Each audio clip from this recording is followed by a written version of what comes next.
दरक्षा हिस्सा दोम 10वीं जमात सबक नंबर 3 सवाल नंबर 1। कमर जहाँ के एक अफसानवी मजमुआ का नाम क्या है? तो ऑप्शन डी चारागर। सवाल नंबर 2। कटी हुई शाख क्या है?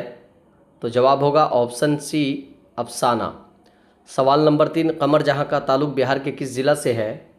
तो ऑप्शन सी समस्तीपुर। सवाल नंबर 4। कमर जहाँ ने अफसाना निगारी कब से शुरू किया? तो जवाब होगा ऑप्शन नंबर सी 1966 ईस्वी से। सवाल नंबर 5। नौजवानी में डैश जगह को पुर करें, यानी खाली जगह को पुर करना है। तो इसका जवाब हो जाएगा ऑप्शन नंबर ए कि नौजवानी में झूठ और सच की तमीज़ मुश्किल से होती है। सवाल नंबर 6। कमर जहाँ के अफसानवी मजमूए का नाम क्या है? तो 6 का जवाब हो जाएगा ऑप्शन नंबर सी चारागर। सवाल नंबर 7। मादा परस्ती से आप क्या समझते हैं? तो मादा परस्ती से देख लीजिए दौलत की